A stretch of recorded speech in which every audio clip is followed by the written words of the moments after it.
Stop. आता आपण प्राणायामाचा अभ्यास सुरुवात करणार आहोत. मी जसं जसं इंस्ट्रक्शन देईन ते फॉलो करा. Exhale,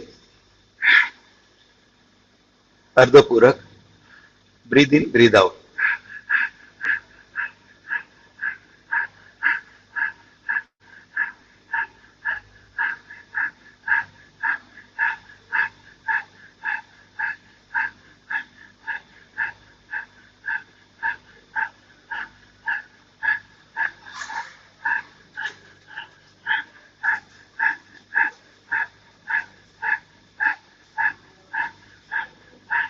Stop, exhale, hold breath, hold 1, 2, 3, 4, 5, 6, 7, 8, 9, 10. Breathe in, deep breathing, Purak. Hold breath, Antarkumbhak, hold 1, 2, 3. Rechak, slow breathe out.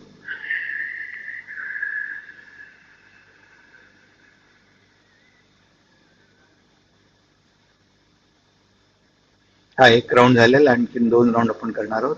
Exhale, अर्धपूरक, breathe in breathe out.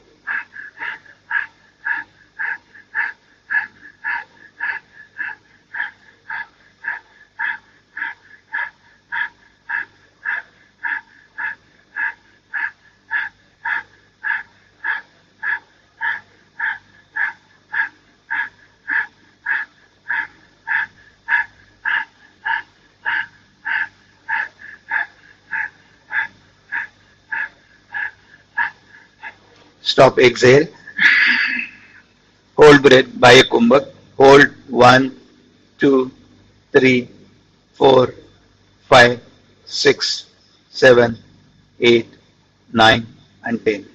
Breathe in, Purak. Hold breath, Antarkumbhak, hold 1, 2, 3. Slow breathe out, Rechak.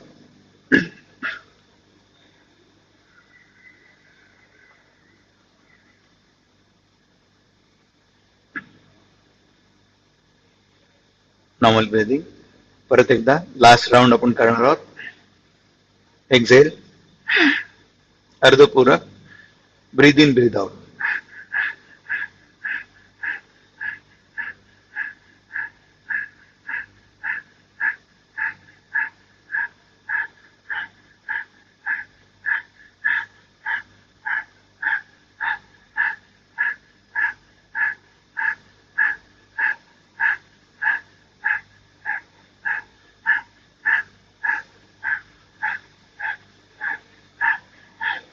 Stop, exhale, hold breath, Baya Kumbhak, hold 1, 2, 3, 4, 5, 6, 7, 8, 9, 10. Breathe in, deep breathe in, Purak. Hold breath, Antarkumbhak, hold 1, 2, 3. Slow breathe out.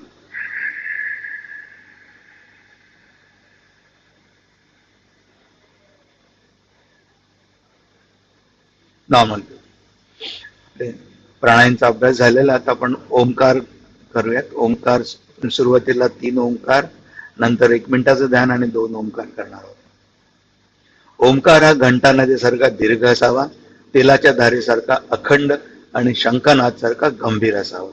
आपला जेवढा श्वास आहे त्या श्वासाच्या अर्ध्या श्वासामध्ये अ उ म्हणायचंय आणि राहिलेल्या अर्ध्या श्वासात मकार करायचा आहे. आध्यात्मिक प्रगतीसाठी मकार जास्तीचा केलेला कधीही चांगला. एक्झेल, दर्शनयुक्त पूरक.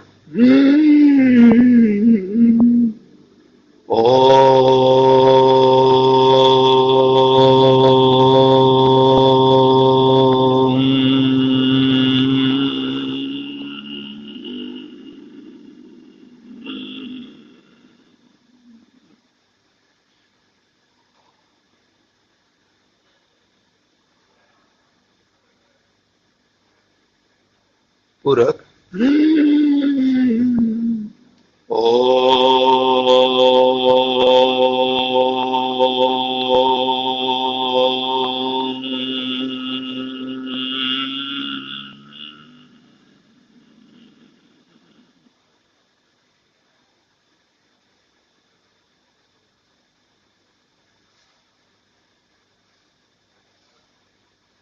पूरक.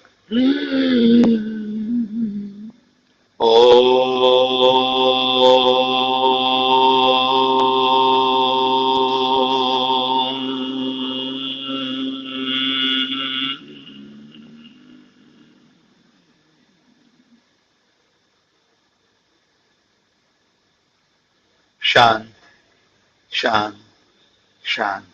आपण जो तो ओंकारचा नाद केलेला आहे, ओंकारचा जो ध्वनी केलाय, तो मनातल्या मनात आठवून साठवण्याचा प्रयत्न करा.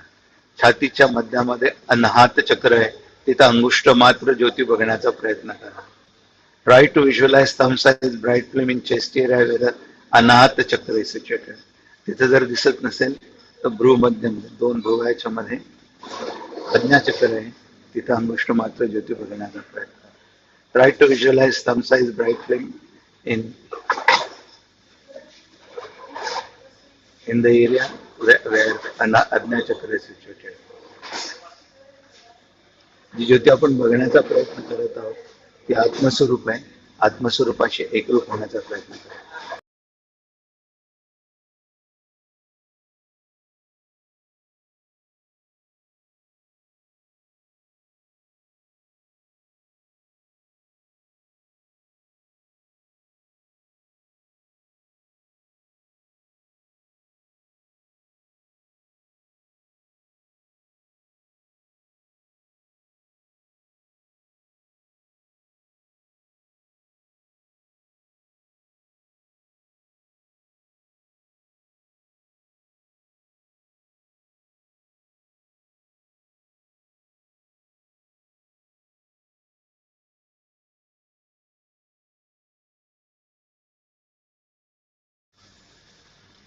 परत दोन वेळा ओंकार करूया. एक्झेल दर्शन करू. ओ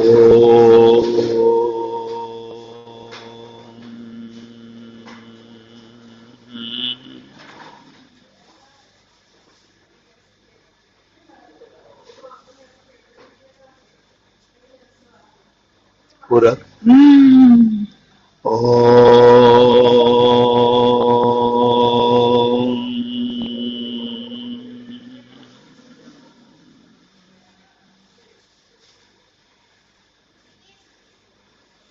दोन्ही हाताचं दर्शन. जी ऊर्जा आपण ओंकार साधनेच्या अभ्यासातून मिळते त्या ऊर्जेचं संचलन पूर्ण शरीरभर करूया.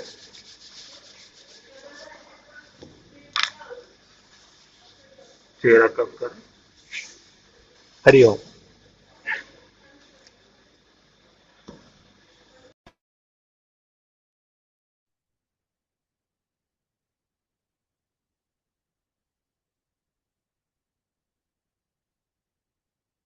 राम रामाय रामभद्राय रामचंद्राय वेदसे रघुनाथाय नाथाय सीताय पतये नमः. परमपूज्य डॉक्टर काकांना स्मरणपूर्वक वंदन करतो. डॉक्टर साहेबांना आणि आपल्या सर्वांना वंदन करतो. आणि मनाच्या श्लोकातला 13वा श्लोक, हा श्लोक आपण सगळे एकत्र म्हणूया आणि नंतर त्यावर काही विचार करूया. मना सांग रावणा काय झाले, अकस्मात ते राज्य सर्वै बुडाले. म्हणून कुडी वासना सांडी वेगी, बळे लागला काळ हा पाठी लागी. श्रीराम जय जय रघुवीर समर्थ. परमार्थामध्ये आपल्याला यशस्वी जर का व्हायचं असेल तर भक्ती, ज्ञान आणि वैराग्य या 3 गोष्टी आपल्याला या सर्वात वरच्या पातळीवरती आपल्या असल्या पाहिजे. आणि त्या खालोखाल मग त्या अनुषंगाने जे काही येतं ते पुढे खाली आहे, म्हणजे अर्थात तो बेस आहे त्याचा, पण त्याचं सर्वोच्च ध्येय यातलं हे भक्ती, ज्ञान आणि वैराग्य या 3 गोष्टीमध्ये आपल्याला अधिकारी केलं पाहिजे. एक छोटीशी कथा आपण बघूया की व्हॉट्सअपवरती आता सगळं असतं, तुम्हाला ही माहिती पण असेल, कदाचित कथा आपल्याकडे आली असेल. आणि माणूस अगदी स्वतः जरी फक्त पहिली 4 वाक्य वाचतो आणि सर्वांना फॉरवर्ड करतो. हे आपण बघितलं तरी हल्ली प्रमाण बरंच कमी झालेलं आहे. जेव्हा ते नवीन होतं तेव्हा प्रत्येकाला तो उद्योग होता की तो मेसेज आला की फॉरवर्ड करायचा. पण समर्थांचं तेवढंच लिहायचं राहिलं असेल बहुतेक की आले मेसेज फॉरवर्ड करीतो एक मूर्ख. पण ही कथा हे सांगितलं मी, एक कथा आपण कदाचित वाचली असेल, पण तरी सुद्धा एकदा आपण त्याचा पुन्हा विचार करूया. एक शास्त्री बुवा होते, खूप शिकलेले होते, अगदी काशीला जाऊन अध्ययन केलं होतं. 12 वर्ष, म्हणजे 1 वर्ष 2 वर्ष नाही, 12 वर्ष राहून अध्ययन केलं होतं. आणि ते अध्ययन संपवून ते घरी आले. आणि त्या काळी विद्वत्तेला सन्मान होता. म्हणजे आता अलीकडे बघितलं आपण की वेदमूर्ती रेखे गुरुजी अहिल्यानगरचे, त्यांनी यजुर्वेदाचं दंडक्रम पारायण पूर्ण केलं, त्यांचा सगळीकडे सत्कार झाला. पण काही पुरोगामी लोकांनी अगदी त्यांची निंदा सुद्धा केली, त्यांची म्हणजे वेदांचीच निंदा केली, की याचा काय उपयोग आहे, कशासाठी करायचं वगैरे असं. तर असो, त्या काळी विद्वत्तेला सन्मान होता, त्या काळची गोष्ट आहे. आणि घरी आले, 12 वर्षाचं अध्ययन संपून त्यांचा सत्कार झाला, पूजन झालं, आई वडिलांनी त्यांची पाद्य पूजा केली, गावातल्या लोकांनी सत्कार केले. आणि या शास्त्रीबुवांनी एक सभा भरवली आणि त्यांनी लोकांना सांगितलं की तुम्हाला काही जर का प्रश्न विचारायचे असतील तर विचारा तुम्ही, मी आपलं समाधान करण्याचा प्रयत्न करीन. लहान होतं ते, खेडं होतं अगदी गाव. असं का लोक प्रश्न विचारणार असं त्या शास्त्रीबुवांना वाटलं. पण लोकांनी प्रश्न विचारले की शास्त्र म्हणजे काय, श्राद्ध म्हणजे काय, ते करावं का, पक्ष म्हणजे काय, ते करावं का, किंवा मनुष्याचा मृत्यू झाल्यानंतर तो कुठे जातो. आणि हे आपलं प्रत्येकाचे समाधान करत गेले, लोकांनाही समाधान वाटला. पण एक साध्या खेडूताने प्रश्न विचारला की पापाचा बाप कोण. अरे बापरे, आता हा काही अभ्यास झाला नव्हता म्हणजे त्या दृष्टीने चिंतन किंवा त्या दृष्टीने विचार झाला नव्हता. अकॅडमिक दृष्टीने अभ्यास झालेला होता, पण याबद्दल चिंतन झालेलं नसतं. आपण बघतो की डॉक्टर, वकील यांना सुद्धा प्रॅक्टिकल्स वगैरे जरी असले तरी प्रत्यक्षात पुढे जेव्हा ते स्वतःची प्रॅक्टिस सुरू करतात तेव्हा केस टू केस अनुभव वेगळा असतो. वकिलीची परीक्षा असेल की ते इंडियन पिनल कोड्स वगैरे सगळे तोंडपाठ असतील, पण प्रत्यक्ष खटला लढायची जेव्हा वेळ येते तेव्हाचा अनुभव वेगळा असतो. आणि पुन्हा नव्याने तो अभ्यास त्यात सातत्य ठेवावं लागतं. तर असो, हा अलीकडे सुद्धा यावरचा अभ्यास असाच 20 मार्काचा शंकराचार्य, 10 मार्काचे कुमारिल भट्ट, 10 मार्काचे उभय भारती, 15 मार्काचे मंडन मिश्र. ज्यांनी केवलाद्वैत केलंय त्यांना असं मार्कामध्ये मोजलं जातं. तर अशा प्रकारचं जरी ते शिक्षण इतकं जरी नसलं आणि गुरुगृही राहून ते 12 वर्ष जरी शिकलेले असले तरी सुद्धा ह्या विषयावरचं चिंतन झालेलं नव्हतं. ते गडबडले. तो खेडूत म्हणाला, सावकाश उत्तर द्या, काही घाई नाहीये, पण उत्तर द्या, समाधान करा माझं, की बा पापाचा बाप कोण, पापाचा पिता कोण, पापाचे वडील कोण. झालं, यांनाही काही चैन पडेल ना शास्त्रीबुवांना. ते काशीला परत गेले आणि तिथे जाऊन त्यांनी आपल्या गुरूंना विचारलं की गुरुजी, पापाचा बाप कोण असा प्रश्न आहे, तर जरा तुम्ही सांगा त्याबद्दल काहीतरी. गुरुजी म्हणाले, मलाही नाही सांगता येणार काही. गुरुजी सुद्धा असमर्थ ठरले ते उत्तर द्यायला. तिथं एक वेश्या त्या गुरुजींच्या दर्शनाला आलेली होती आणि ती म्हणाली त्या शास्त्रीबुवांच्या गुरुजींना की गुरुजी, तुमची परवानगी असेल तर मी याचं उत्तर देऊ का. ते गुरुजी म्हणाले, दे, त्यामुळे आम्हाला सुद्धा माहिती होईल म्हणून. तर झालं. पण ते म्हणाली, असं नाही, एका वाक्यात असं मी त्याचं उत्तर देणार नाही, त्याकरता यांनी काही दिवस माझ्याकडे येऊन राहिलं पाहिजे म्हणून. वेश्या म्हणाली की काही दिवस यांनी माझ्याकडे येऊन राहिलं पाहिजे. आणि ते म्हणाले, तुमचं सगळं वेगळं असेल, तुमचं काय आचार पाळायचा असेल तो तुम्ही पाळा, तुमचं स्वतंत्र खोली, तिथं स्वयंपाकाची पुन्हा वेगळी जागा असेल, तुम्हाला सोहळ्यात स्वयंपाक लागतो, तुमचा स्वयंपाक तुम्ही करा, पण तुम्हाला माझ्याकडे राहावं लागेल या याच्यामध्ये. ते गुरुजी म्हणाले, शास्त्रीबुवा म्हणाले, ठीक आहे, राहतो म्हणून. ते गेले तिच्या घरी. मोठा तिचा महाल होता, चांगली नर्तकी होती, शरीर विक्रय करायची, तरी सुद्धा तिचा चांगला तत्वज्ञानावरती तिचा अभ्यास होता. आणि तिथं राहिले, स्वयंपाक वेगळा, स्वयंपाक स्वतः करायचा. 15 दिवस झाले आणि उत्तर काही मिळत नव्हतं. हे आपले उत्तरासाठी बेचैन होते. बरं, हे शास्त्रीबुवा सुद्धा तसे चारित्र्यवान होते, त्यामुळे असा कुठला प्रश्न नव्हता. पण कंटाळा आला शेवटी. 15 दिवसांनी ती वेश्या जी होती ती त्यांना म्हणाली की शास्त्री बुवा, तुम्ही आता महिना झाला इथं माझ्याकडे राहिलेला आहात, तुमचा व्यवसाय बंद आहे, म्हणजे उत्पन्नाचं काही साधन नाहीये, तर मी जर का तुम्हाला दक्षिणा जर का दिली तर तुम्ही घ्याल का? आता शास्त्री बुवा म्हणाले, हो घेईन की म्हणे, पण मी दक्षिणा उगीच घेत नाही. माणूस सत्शील होता, मी दक्षिणा उगीच घेत नाही, त्या बदल्यात मी तुम्हाला काहीतरी दिलं पाहिजे. तर ती वेश्या म्हणाली, ठीक आहे, हरकत नाही, असं करू म्हणे आपण, मी तुम्हाला रोज जेवायला घालेन, मी तुमचा स्वयंपाक करेन, अगदी सोवळ्यात करीन, अगदी ओल्या वस्त्राने मी स्वयंपाक करीन, तुम्ही तुमचं वाढून घ्यायचं, आणि मग मी तुम्हाला प्रत्येक दररोज जेवताना जेवणाच्या वेळेस दक्षिणा देत जाईन.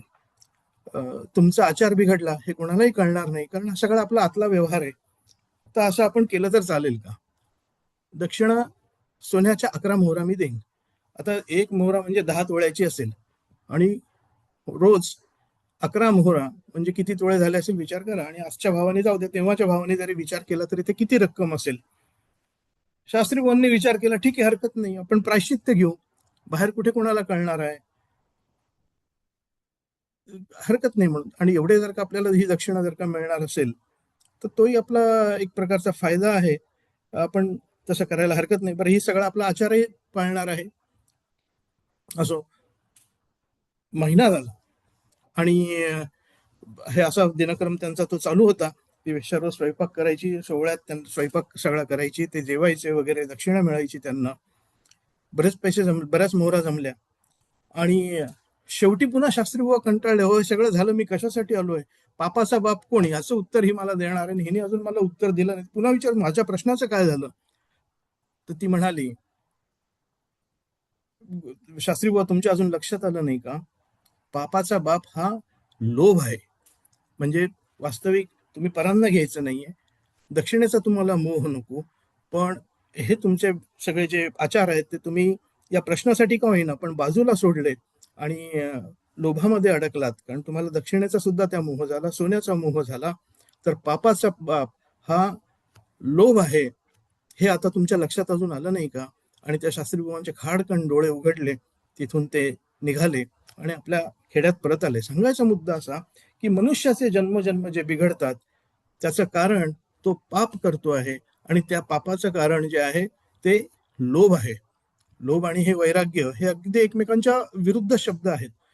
ज्याला वैराग्य असतं त्याला लोभ नसतो, आणि ज्याच्या ठाई लोभ असतो त्या तिथं वैराग्याचा ठाव ठिकाणा नसतो. आणि वैराग्य मिळवायला पहिला त्याग जो असतो तो आपल्याला लोभाचा करावा लागतो. आणि या लोभाने काय होतं हे सांगणारा दृष्टांत समर्थांनी या 13व्या श्लोकात सांगितलेला आहे की मना सांग पा रावणा काय झाले.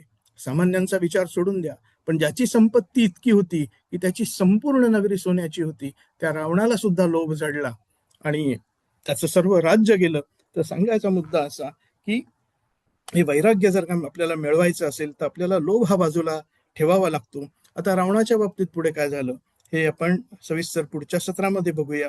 त्या अनुषंगाने आपल्याला थोडंसं त्याचं चरित्र बघता येईल, आणि किती हुशार होता, किती विद्वान होता, पण लोभाने त्याचं कसं नुकसान झालं याबद्दल आपण पुढे बघूया. मी इथे थांबतो. जय जय रघुवीर समर्थ.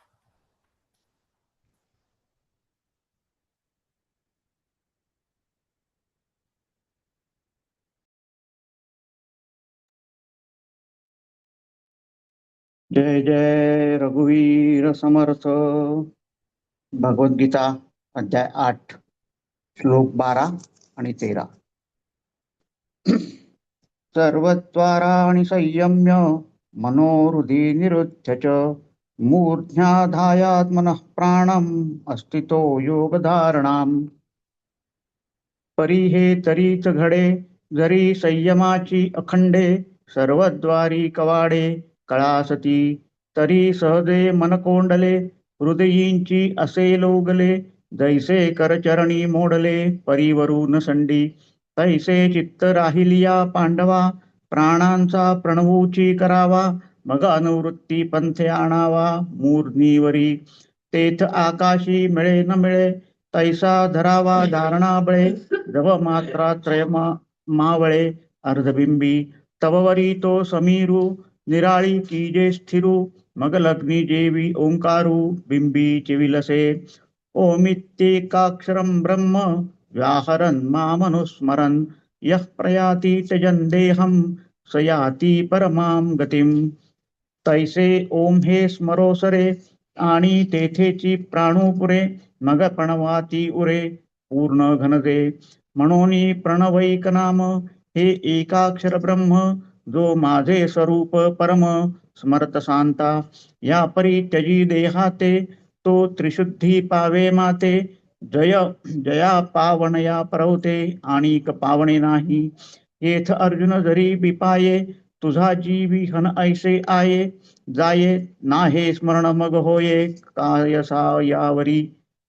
कायसयावरी अंती इंद्रिया अनुघडू पडलिया जीविताचे सुख बुडालिया आतु बाहेरी उघडलिया मृत्यू चिन्हे ते वेळी बैसावे चिकवणे मग कवण निरोधी करणे तेथ कायाचे नियंतक करणे प्रणव स्मरावा तरी अगा ऐसिया ध्वनी जणे थारा देशी हो मनी पै नित्य सेविला मी निदानी सेवकू होय. सर्व इंद्रियांचे नियमन करून हृदयाच्या ठिकाणी मनाचा निरोध करून आणि आपला प्राणवायू मस्तकामध्ये ठेवून योगाचरणामध्ये स्थित होऊन परंतु जर सर्वेंद्रियांच्या दारात नेहमी निग्रहाची कवाडे लावली तरच हे घडेल.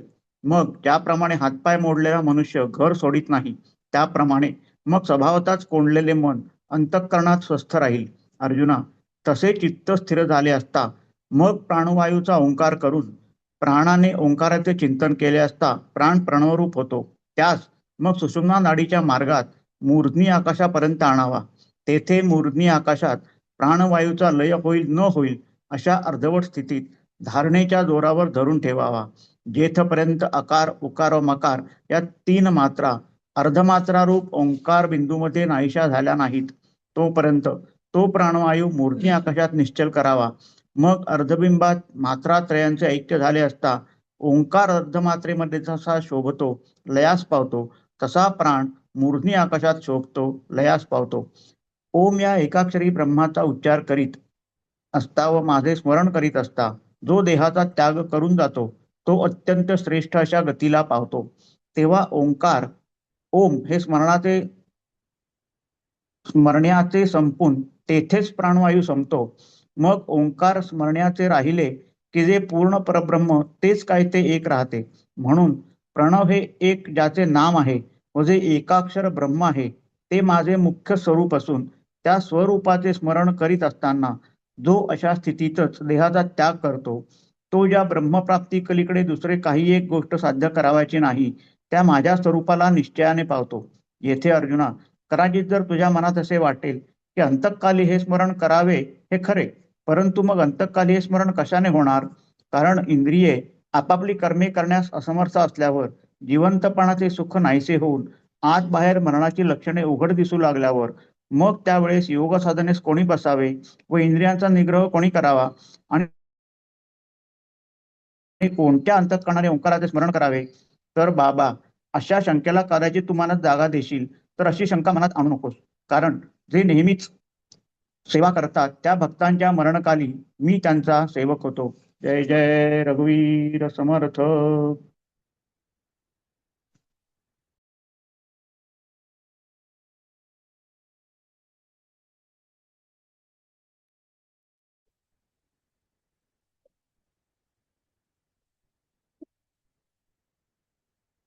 जय रघुवीर समर्थ.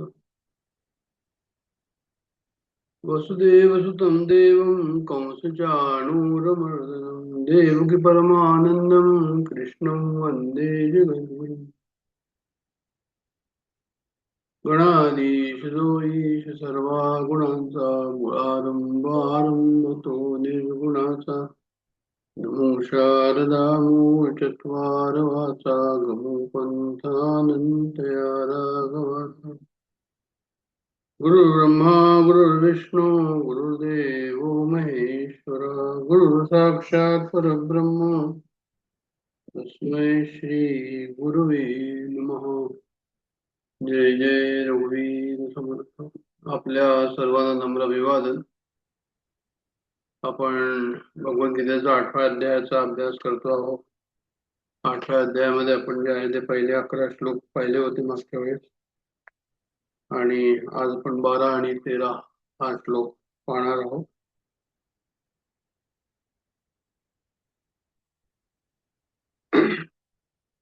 आता काय की हे बरेच वर्ष आपल्याला हा अभ्यास करून झालेला आहे, तर देहात्म भाव आमचा या ठिकाणी किती कमी झाला आहे हे आमचं आम्हाला पाहायला पाहिजे. म्हणजे देहाला अनुसरून आमचे काही विचार असतात, काही चिंता असते, आम्हाला आमच्या काही व्यथा असतात देहाला, आणि त्या जर कमी होत असतील तर म्हणजे मग देहात्म भाव कमी होत आहे असं म्हणायला हरकत नाही. म्हणजे आमचा परमार्थाचा प्रवास चालला आहे, चालना चालली आहे असं म्हणायला हरकत नाही. पण देहात्म भाव जर कमी नसेल होत तर मग जे आहे ते आध्यात्मिक साधना ही कमजोर होते आहे, ही जशी व्हायला हवी तशी होत नाही, हे या ठिकाणी समजायला पाहिजे. बहिर्मुख आणि अंतर्मुख ही जी दृष्टी आहे, बहिर्मुख म्हणजे देहाकडे दृष्टी, की देह मी आणि माझं, ही बहिर्मुख दृष्टी. मला आणि माझं, जर काही जगाला पाहून, मला पाहून माझ्याशी जर काही सुखदुःख होत असेल तर ती बहिर्मुख दृष्टी झाली. कारण माझं काही बरं वाईट झालं, माझ्या नातेवाईकांचं काही बरं वाईट झालं, जगाचं काही बरं वाईट झालं तर बहिर्मुखी दृष्टी झाली. अंतर्मुखी काय म्हणजे अंतर्दृष्टी ही आहे की म्हणजे मला पाहून, माझ्या नातवांना पाहून, नातवंडांना पाहून आणि जगाला पाहून काही जरी होत असेल तरी मी जे आहे ते अलिप्त आहे त्यापासून, ही अंतर्दृष्टी झाली. शेवटी काय आहे की बहिर्मुख दृष्टी ही प्रकृतीकडे सर्व आपण पाहतो, करतो, सर्व प्रकृतीकडेच पाहतो. जे काही चाललेलं आहे तसं प्रकृतीमध्येच चाललेलं आहे. परमात्म्याचा आम्हाला फक्त अनुभव घ्यायचा आहे. याचा अर्थ काय झाला? याचा अर्थ हा झाला की प्रकृती बरोबर विकृती पण आहे, म्हणून आम्हाला चांगलं आणि वाईट दोन्ही ते जावं लागेल. प्रकृती बरोबर विकृती असल्याने स्वाभाविक आहे की त्या ठिकाणी आम्हाला दोन्ही मिळतील. आज तब्येत ठीक आहे आणि उद्या तब्येत ठीक नाही, ते विकृती झाली त्या ठिकाणी देहा करतात. ते दोन्ही जे आहे ते आम्हाला समोर येईल आणि त्यांनी आम्ही दुःखी न होऊ, हा त्याच्या पाठीमागचा उद्देश आहे देहात्मभाव जाण्याचा. म्हणजे रामकृष्णांना कॅन्सर झाला तर त्यांनी विचारलं कोणतरी त्याला की अरे म्हणे तुम्हाला काय होतंय, तर म्हणे त्यांनी सांगितलं मला दुखतंय वगैरे, असं तसं, खाता येत नाही वगैरे. मग ते म्हणाले की तुम्ही तर आनंदी दिसता चेहऱ्याने. तर रामकृष्ण म्हणाले अरे तू म्हणे मला पकडलं म्हणे. तर पकडलं म्हणजे असं की देहात्मभाव त्यांचा नव्हता, देहाला कष्ट होत होते, त्यांना समजत होते, पण त्याच्यामुळे जे आहे ते कसे म्हणे ते दुःखी नव्हते झाले, विषण्ण नव्हते झाले. याला काय की जीवत्व म्हणतात. जीवत्व म्हणजे काय की देहात्मभावाशी जुळणं. आणि जीवभाव म्हणजे काय म्हणजे देहा तो स्वाभाविक आहे, पण त्याच्या त्या देहात्म भावाशी न जुळणं याला म्हणतात जीवभाव. म्हणजे काय की शुद्ध चैतन्य सर्व दूर आहे आणि त्याच्यावर जर आमचे काम, क्रोध, लोभ, मोह, मत्सर येत असतील ते कसे झाले, तर म्हणे ते शुद्ध चैतन्याच्या आनंदाचा अनुभव मला येणार नाही, ते जीवित्व झालं. जीवभाव म्हणजे काय की नाही आम्ही ह्या सर्व संसारामध्ये आहोत पण संसारापासून दूर आहे, जीव आहे, जीवाला भाव आहे, पण तो संसाराशी जुळत नाही. तर हे सर्व का सांगितलं या ठिकाणी की हा याचा संबंध जो आहे तो याच्याशी आहे, या अध्यायाशी. तो कसा ते सांगतो की आणखीन एक गोष्ट सांगून, म्हणजे आणखीन एक पॉइंट, मुद्दा सांगून तुम्हाला पुढे जातो की जीवत्व भाव कसा घालवायचा. तर मी करतो, मला कर्तृत्व भाव हा जर सोडला तर मग जे आहे ते आम्हाला काय होईल की काही केले, चूक केल्याबद्दल दुःख होणार नाही, चांगलं केल्याबद्दल आम्हाला त्याचा अभिमान होणार. कर्तृत्व भान ह्या ठिकाणी, भाव ह्या ठिकाणी सोडणं, आणि जे आहे ते भगवंताला चारो राय जो मारो राय, म्हणजे तुझी इच्छा ती माझी इच्छा, हम राजी उसी में जिसमें तेरी रजा आहे, किंवा ठेविले अनंत तैसेचे राहावे, अशा प्रकारचा भाव त्या ठिकाणी असल्यावर तरच जे आहे ते परमार्थामध्ये आम्हाला काहीतरी साधनेमध्ये पुढे वाटचाल करता येईल अशी वृत्ती असेल तर. तर हा 8वा अध्याय का सांगतो की हा 8वा अध्याय ही प्रक्रिया सांगताय खरं म्हणजे. हे सर्व सांगत तात्पर्य असं की ही प्रक्रिया ह्या 8व्या अध्यायामध्ये आलेली आहे. 8व्या अध्यायामध्ये काय सांगितलंय की म्हणजे जे आहे ते परब्रह्म परमेश्वर ज्याला आम्ही ब्रह्म म्हणतो, जो अविनाशी तत्व आहे, ते सर्व दूर नटलेलं आहे. म्हणून ब्रह्मशब्द आला होता. त्याच्यानंतर कर्म शब्द आला होता. म्हणजे जे आहे ते काय की तेच ब्रह्म भूतभावोत उद्भव करा. ते सर्व जे आहे ते जगतामध्ये जे आहे ते जगताच्या रूपाने समोर आलेला आहे. उद्भव करा. नाशवान जी सृष्टी आपल्याला दिसते आहे ती अविनाशामधनच, अविनाशी तत्वच त्याच्यामध्ये आहे. आदिदैव म्हणजे जे आहे ते जे जग आम्ही पाहतो त्याच्या पाठीमागचं जे एनर्जी आहे, त्याच्या पाठीमागचं जे ऊर्जा आहे, व्यष्टी समष्टी करता जी ऊर्जा आहे, जी प्राण स्वरूपामध्ये आहे, ज्याला आम्ही हिरण्यगर्भ म्हणतो, ते आधी दैव झालं. आणि आदियज्ञ म्हणजे भगवंतच वासुदेव रूपाने सर्व जीवांमध्ये आहे, ते सुद्धा जे आहे ते आदियज्ञ म्हणून आलं. तर अशा प्रकारे हे जे आहे ब्रह्म म्हणजे काय, कर्म म्हणजे काय, अधिभूत काय, अधिदैव काय, आदियज्ञ म्हणजे काय, हे सर्व शब्द जे आहे ते हे आपल्याला सांगून जातात 8व्या अध्यायामध्ये की सर्व काही परब्रह्म स्वरूपच आहे. परब्रह्मापेक्षा आणखीन काही वेगळं नाही. आणि हे समजायचं असेल तर देहात्मभाव या ठिकाणी जाणं अत्यंत आवश्यक आहे. आणि त्याच्यानंतर मग त्यांनी मुख्य प्रश्न सांगितलेला आहे. प्रश्न जे आता त्याचं विवेचन चाललंय की जो अंतकाळी भगवंताचं स्मरण करतो तो भगवंताला पोचतो. आणि मग तो अंतकाळ कसा असतो, कोणकोणत्या प्रकारचा असतो, काय त्याची स्थिती असते, काय करायला पाहिजे ती स्थिती अवॉइड करण्याकरता, ह्या सर्वचा जे आहे ते आपल्याला या ठिकाणी 8व्या अध्यायामध्ये शेवटपर्यंत जाऊन मृत्यू संबंधी विवेचन म्हणा, विवरण म्हणा, हे जे आहे ते दिसतं या ठिकाणी. आणि त्याच्यामध्ये आता आपण चाललेलो आहोत की मी देह नाही आणि हा देहात्मभाव कमी जर होत असेल तर मग काय झालं, तर म्हणजे मृत्यू कोणाचा झाला हा प्रश्न मग उत्पन्न होतो. जे आहे ते मृत्यू कोणाचा झाला तर देहात, मी जर देह नाही म्हटल्यानंतर मृत्यू कोणाचा होतो तर म्हणजे देहाचा मृत्यू होतो. आता हे एक तत्वविवेचन या ठिकाणी चाललेलं आहे. हे पहिले तर काय की म्हणे मी देह नाही याच्याबद्दलची हे कसं करायचं ते आपल्या सर्वांना माहिती, व्यतिरेक साधना. तर मी देह नाही म्हटल्यानंतर मग मृत्यू कोणाचा होतो तर म्हणजे शरीराचा मृत्यू होतो. मग मग मृत्यूची भीती कशाला ठेवायची जर शरीराचा होतो तर. बरं, एखाद्या वेळेस काय होतं की आपल्याला अनुभव असतो समजा हात पोळला तर हात पोळल्याचा आपल्याला अनुभव असतो की अरे हात पोळला म्हणजे काय होतं, पण मृत्यूचा काही आपल्याला अनुभव नाहीये. तर म्हणजे याचा अर्थ असा आहे की मृत्यूची भीती सुद्धा काल्पनिकच आहे, कारण अनुभव नाही. तर ही काल्पनिक भीती घालवण्याकरता हा अध्याय महत्वाचा आहे. म्हणजे मग काय करायचं याच्याकरता, तर म्हणजे ह्याच तत्वचिंतनच करायचं. हे तत्वचिंतन जे आहे ते करत राहिलं तर मग आपल्याला कळेल की हा मी देह नाही म्हणून. बरं, तत्वचिंतन केव्हा करायचं तर म्हणजे प्रसन्नता चित्ताची असली पाहिजे, तरच तत्वचिंतन होऊ शकेल. म्हणजे गमतीमध्ये सुद्धा काहीतरी गंमत करून म्हणा जे आहे ते आम्ही गंमत करतोय म्हणून जे आहे दुःखी होऊ नये, मजाक करून जे आहे ते स्वतःला दुःखात लोटू नये असं त्यांना म्हणायचं या ठिकाणी. आणि हे कसं होईल तर म्हणजे जितके काही आपले प्रसंग आहे जीवनामध्ये त्याचा परिणाम आमच्या चित्तावर, आमच्या मनावर झाला नाही पाहिजे. छोटे मोठे प्रसंगाचं झालंच नाही पाहिजे. मोठ्या प्रसंगाचं सुद्धा जे आहे ते कसं झालं पाहिजे, चित्त अविचल असलं पाहिजे. म्हणजे चित्त जर अविचल असेल तरच प्रसन्नता राहील. निराशयाने की अरे हे झालं तर आम्ही घाबरलो, अरे ते झालं तर आनंदात आलो, परत काहीतरी झालं तर घाबरलो. हे जे छोटे मोठे प्रसंग जे आहे ते जर आमच्या मनाला प्रभावित करत असतील तर मग जे आहे ते तत्वचिंतन होणं कठीण होईल. म्हणून शक्यतोवर मन प्रसन्न ठेवायला हवं असं त्यांना म्हणायचंय. तत्वचिंतन करायचं असेल तर, अध्यात्माचा अभ्यास करायचा असेल तर. दुसरं असंही कारण आहे की आम्ही मग असं म्हणू की आम्ही नंतर करू तत्वचिंतन, तर मग मृत्यूच्या वेळेस किंवा शरीराच्या उतरत्या वयामध्ये व्याधी बऱ्याच असतात, सर्वांनाच ठाऊक आहे, सर्वांचाच अनुभव तो आहे.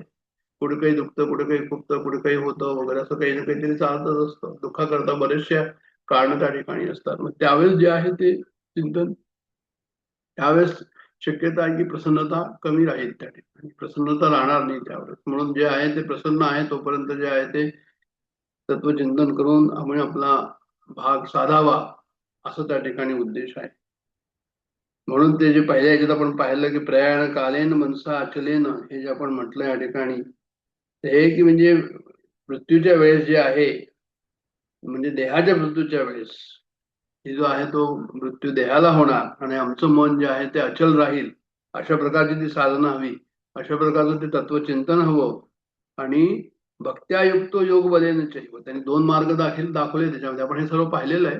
पण भक्त्यायुक्तो का, तर म्हणजे भक्तीच्या माध्यमातून आम्ही जे आहे ते आमच्या मनाला स्थिर ठेवावं, हा अत्यंत आवश्यक मुद्दा या ठिकाणी मांडलेला आहे की भक्ती अत्यंत आवश्यक आहे. म्हणजे योग असेल, ज्ञान असेल, ध्यान असेल, काही असेल, पण भक्ती जरूर हवी त्या ठिकाणी. भक्ती असेल तर तो परमात्मा जो आहे तो काय की म्हणजे तो तुमच्या शेवटल्या वेळेस जो आहे त्या ठिकाणी तुम्हाला जरी आठवण नाही राहिलं तरी तो येऊन उभा राहील, अशा प्रकारचं जे आहे ते चिंतन आहे पुढच्या याच्यामध्ये आलेलं आहे. ते तशा प्रकारचं चिंतन पुढच्या श्लोकांमध्ये. पण भक्त्यायुक्त, भक्तीच्या माध्यमातून, म्हणजे भक्ती म्हणजे काय तर म्हणे परमेश्वराचं अखंड चिंतन, याला भक्ती म्हणायचं. मग परमेश्वराचं अखंड चिंतन जर खंडित झालं तर मग खंडित भक्ती नको त्यांना, त्यांना निरंतर भक्ती अशी हवी. आणि असं जे आहे ते भक्ती कशाने होऊ शकते तर म्हणे ते नामस्मरणाने होऊ शकते.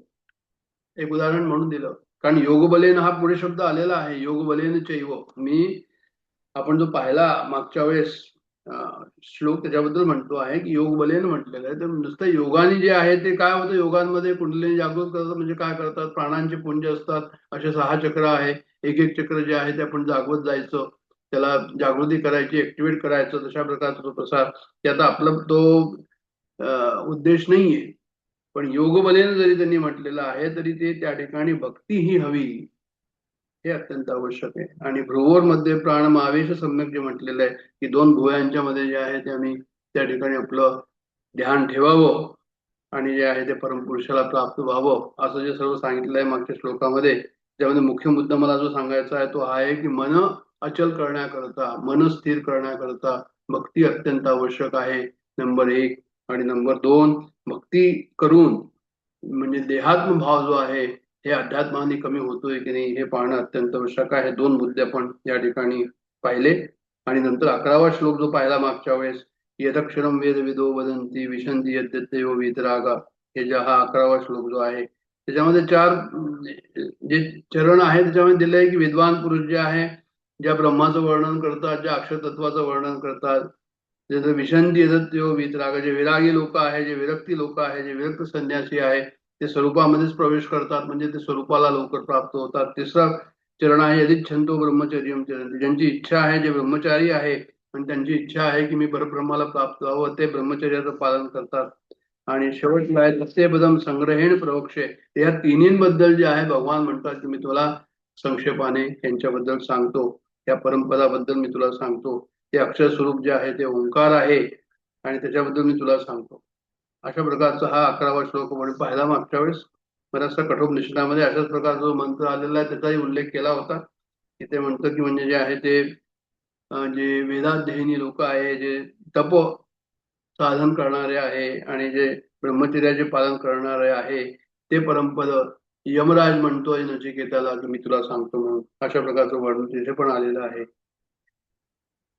ह्याच्यामध्ये गुलाबराव महाराजांनी जे आहे ते एक हे केलेलं आहे, विवरण दिलेलं आहे, विवेचन दिलं आहे, गुढार्थ दीपिका म्हणून दिलेलं आहे की ज्ञान सत्ता आणि अज्ञान सत्ता, अशा अशा प्रकारचे शब्द त्यांनी सांगितले. खरं म्हणजे त्यांनी सत्ता को असा शब्द प्रयोग केला, ज्ञान सत्ता को म्हणजे ज्ञानाची सत्ता, अज्ञान सत्ता को अज्ञानाची सत्ता. तर त्यांना असं म्हणायचं या ठिकाणी की ज्ञान सत्ता म्हणजे दृष्टी सर्व दिसते आपल्याला, सृष्टी दिसते आहे ती ज्ञान सत्ता आहे. तर ही सर्व सृष्टी ज्ञान सत्तेच्या खाली मानलेली आहे आणि ते सर्व काल्पनिक आहे. सृष्टी ही काल्पनिक आहे, म्हणजे नाही आपल्याला कळत, ब्रह्म आपल्याला कळत नाही, पण आपल्याला जे कळत नाही ते आणि जे आपल्याला कळतंय ते, हे सर्व कसं आहे तर म्हणे हे सर्व परब्रह्मच आहे आणि हे अकल्पित आहे, असं त्यांनी जर त्या ठिकाणी प्रयोग केला. मला एवढंच सांगायचं या ठिकाणी की परब्रह्म परमेश्वर कसं आहे की आपण किती जरी समजलो की आम्हाला समजण्यात आलं तरी वेदाने जसं नेती म्हटलंय तसंच या ठिकाणी यदक्षरम वेद विदो वदंती हे जे म्हटलेलं आहे की सच्चिदानंदाला ते वेद जाणणारे पुरुष जे आहे ते त्याचं वर्णन करतात असं लिहिलंय त्यांनी. पण शेवटी काय होतं की त्यांना सुद्धा ते कळत नाही, कारण की ते कसं आहे तर ते अकल्पित आहे, अकल्पनीय आहे.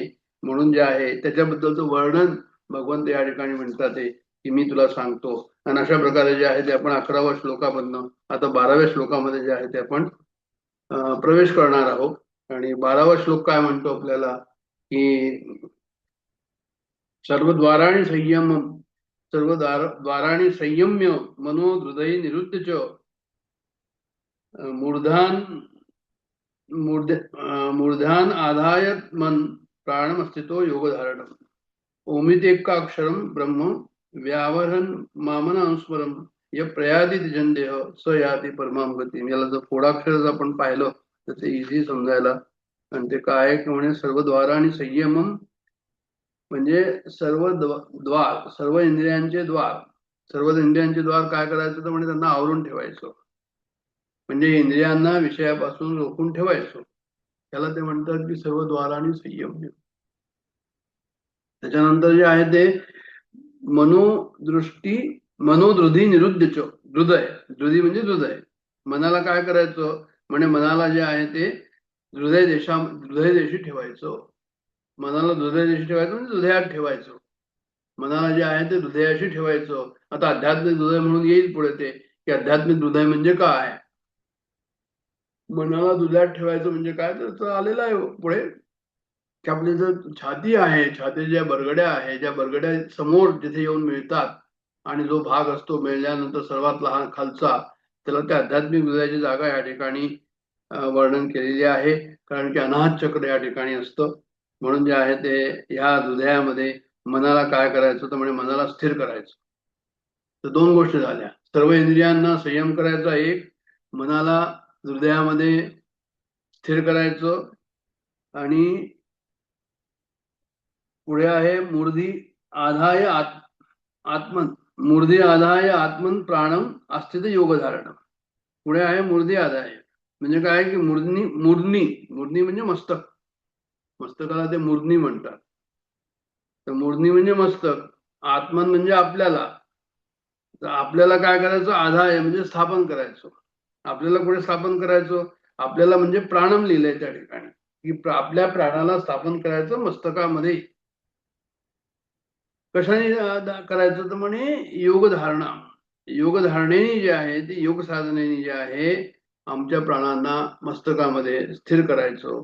तर काय अर्थ झाला की सर्व इंद्रियांचा संयम करायचं एक, हृदयामध्ये मनाला स्थिर करायचं दोन, किंवा मनाचा निरोध हृदयामध्ये करायचा दोन, आपला प्राण मस्तकात ठेवायचा आहे तीन, तिथे स्थिर ठेवायचा. आणि हा कसा ठेवायचा त्याचं उत्तर दिलंय की योग धारणेमध्ये हा जो आहे योग धारणेने स्थिर करावा त्या ठिकाणी. आणि असा जो योगी आहे जो ज्याचा आपला हा मार्ग नाहीये, पण योग धारणेमध्ये दुसरं असंही आहे की आपला मार्ग जरी हा नाहीये तरी म्हणजे आपल्याला गुरुच्या कृपेशिवाय हे साधणार नाही. कुणीतरी सांगणार असेल तेव्हा ते साधेल, त्याच्याशिवाय साधणार नाही. म्हणून त्याच्याबद्दल आपण आपल्या मनाने वाचून वगैरे प्रयत्न करू नये. याच्याबद्दल जे कॉशन प्रत्येकाने दिलेलं आहे, तुम्ही ग्रंथामध्ये पहा कुठेही ते सर्व हे सांगतील तुम्हाला की जे आपल्या मनाने काही करू नका. कोणी असा गुरु असेल जो तुम्हाला असं सांगत असेल, करवत असेल, त्याला अनुभव असेल, त्याच्याचकडनं तुम्ही जे आहे ती योग साधना करा, कुंडलिनी जागृत करा. आपणहून वाचून वगैरे जे आहे ते करू नका. हे सगळं ह्या कॉशनाबद्दल, विथ दिस कॉशन, योग धारण्यामध्ये स्थिर झालेला योगी असती तो योग धारणा. हा काय होतो म्हणजे हा परमगतीला प्राप्त होतो. आता परमगतीला प्राप्त होतो म्हणजे काय की म्हणजे तो पुढच्या श्लोकाचा संबंध आला. पुढच्या श्लोकाचा काय संबंध आला की ओमितेकाक्षरम ब्रह्म म्हणजे ओम इति एकाक्षरम ब्रह्म व्याहरन मामनुस्मरण व्याहरन माम अनुस्मरण य प्रयाति त्यजन देहम स याति परमाम गतीम. काय अर्थ झाला याचा की म्हणजे आहे ते असा जो योगी परमगतीला प्राप्त होतो. आपण जसं वरती वर्णन पाहिलं ते परमगतीबद्दल आता ह्या ठिकाणी यांनी म्हटलेलं आहे की योगी अंतकाळी शरीर सोडतो आणि शरीर सोडताना जो आहे तो काय की म्हणजे आहे ते एकाक्षर जे ओंकार आहे, जे अक्षर ब्रह्म आहे ह्याचं काय करतो तर म्हणे तो उच्चारण करतो आणि त्याचं अर्थस्वरूप उच्चारण करतो.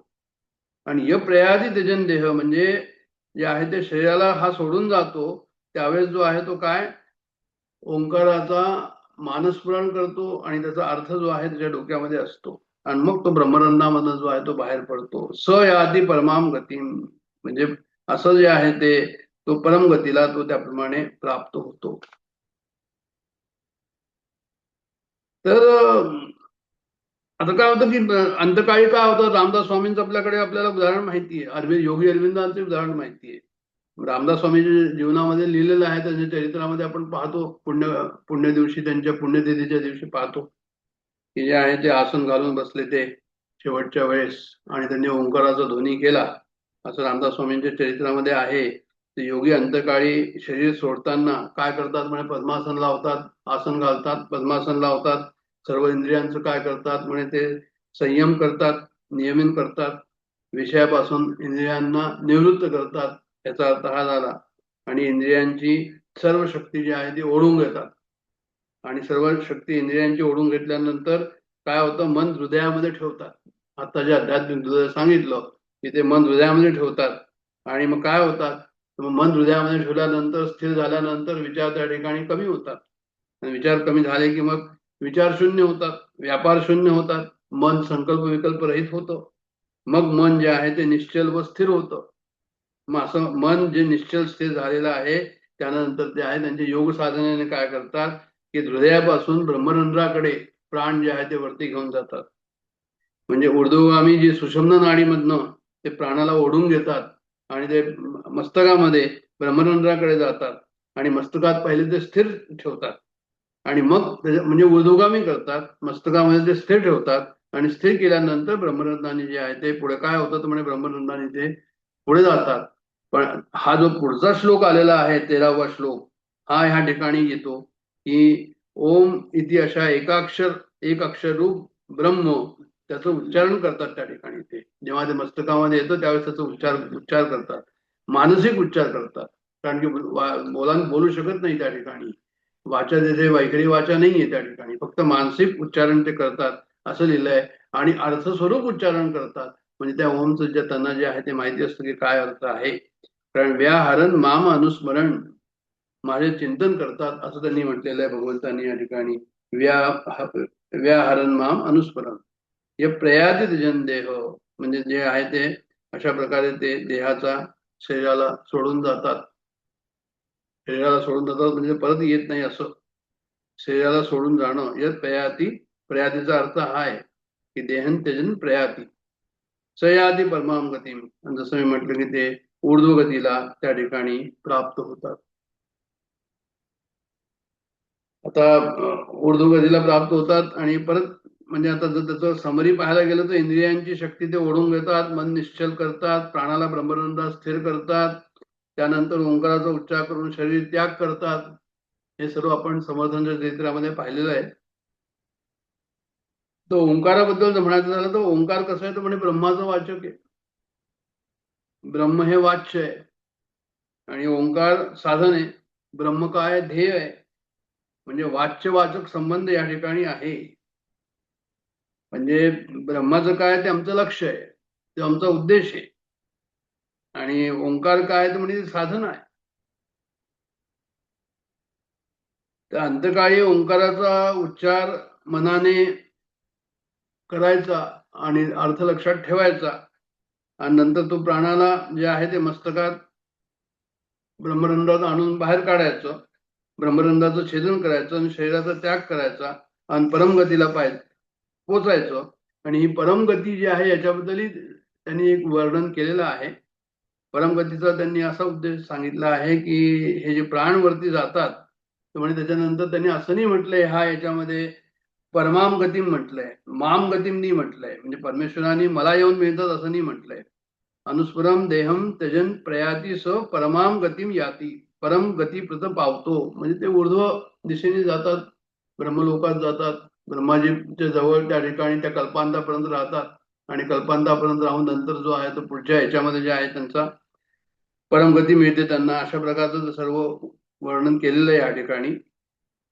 तर मागती म्हणत नाही, म्हणजे मला मिळतात असं म्हणत नाही, पण ते वरच्या श्रेष्ठ गतीला प्राप्त होतात हे त्यांना या ठिकाणी सांगायचं आहे. तर अशा प्रकारे याचं वर्णन याचं हे केलेलं आहे या ठिकाणी.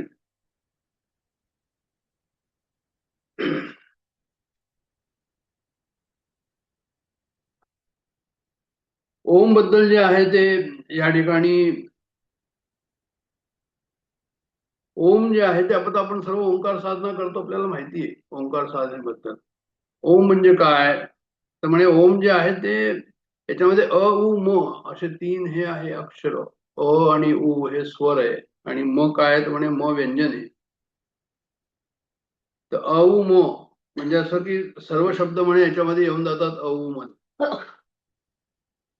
आणि ओम काय तर म्हणे ओम अ उ मन त्याच्या परे पण आहे. म्हणजे अ उ हे स्वर आहे, म हे व्यंजन आहे, आणि त्याच्या पलीकडे जे आहे ते सुद्धा ओंकारच आहे, परब्रह्म आहे. म्हणजे परब्रह्माचं कारण आणि कार्य हे दोन्ही जे आहे ते ओंकारामध्ये आलेलं आहे. पलीकडे सुद्धा ओंकार आणि कार्यरूप सुद्धा ओंकार अशा प्रकारचं त्यांनी या ठिकाणी सांगितलंय. आणि अ म्हणजे जे आहे ते काय म्हणजे कंठ प्रदेशामधनं याचा जे आहे ते उत्पन्न होतो हा शब्द. मग याच्यामध्ये प्रयत्न करावा लागतो का तर म्हणे नाही, प्रयत्न नाही करावा लागत त्याच्यामध्ये. म्हणजे जे आहे तो हा आपल्याप होतो, त्याच्यामध्ये प्रयत्न करायची आवश्यकता पडत नाही. आणि अचा जीवाशी संबंध आला म्हणजे तो उ होतो, आणि नंतर जे आहे ते आपले ओढ बंद झाले की तो म होतो, त्या ठिकाणी मचा उच्चारण होतो.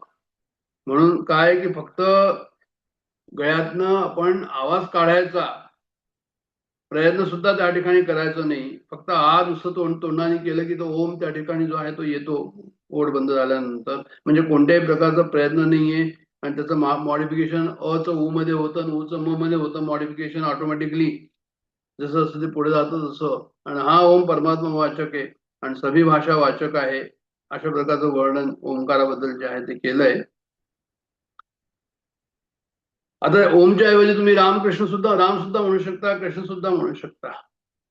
कारण की ओम इति व्याहरण म्हणजे दीर्घ ओमचा उच्चार करायचा, आणि ओमचा उच्चार जितका लांब असेल त्याच्यावर म्हणतात की जेव्हा आपण ओमचा उच्चार करू ओम असं जर केलं आपण तर त्यावेळेस आपल्या मनामध्ये विचार नाही येत. ओमचं उच्चारण करताना मनामध्ये विचार येत नाही. आता आपण इथे ओमचा उच्चारण रोज करतो म्हणजे प्रत्येक रविवारी करतो या ठिकाणी. आणि नंतर आपल्याशी सुद्धा आपण जे आहे ते साधना जी आमची प्रॅक्टिस चाललेली आहे साधनेची व्यक्तिगत त्यामध्येही करत असू किंवा करायलाही हवं. त्याच्यामध्ये काय होतं की आपल्याला हा लक्षात येईल की ओमचं दीर्घ उच्चारण केल्याने काय होतं तर म्हणे दीर्घ उच्चारण केल्याने जे आहे ते त्यावेळेस विचार जे आहे ते कमी होतात. म्हणजे परमात्म्याचं जर साधना करायची असेल तर परमात्म्याच्या साधनामध्ये आपल्याला काय हेल्प करते म्हणजे ही जी आहे ती नंतरचा जो बाहेर आपण जो सोडतो श्वास तो हा फार मदत करतो. आणि दीर्घ ओंकाराने दुसरं काय होतं म्हणजे आपल्याकडे एक क्रियाशक्ती आहे, एक इच्छाशक्ती आहे आणि एक ज्ञानशक्ती आहे. त्यामुळे दीर्घ ओंकाराने काय होतं याच्यामध्ये एक बॅलेन्स असतो. बॅलेन्स करायची काय जरूरत पडली, क्रियाशक्ती इच्छाशक्ती आणि ज्ञानशक्ती. आपल्याला काही ज्ञान असतं, आपल्याला काही इच्छा असतात आणि आपल्याला काही ज्ञान असतं, पण आपण इच्छेच्या मागे जातो. क्रिया करतो इच्छेच्या हिशोबाने, ज्ञानाच्या हिशोबाने करत नाही. मग हे ओंकाराची जर साधना आम्ही केली, दीर्घ ओंकार जर केला तर काय होईल तर म्हणजे याच्यामध्ये आपल्याला एक बॅलेन्स या ठिकाणी आपल्याला सापडेल. बॅलेन्स करेल ओंकाराचा उच्चार केल्याने. म्हणजे आमचे काय होईल की विचार कमी होतील, विक्षेप कमी होतील ओंकाराचं साधन केलं तर. आता ओंकार म्हणजे काय आहे की म्हणजे नाम आहे. मग रूप इथे कोणाचं घ्यायचं त्याच्यासाठी त्यांनी इथे दिलेलं आहे या ठिकाणी की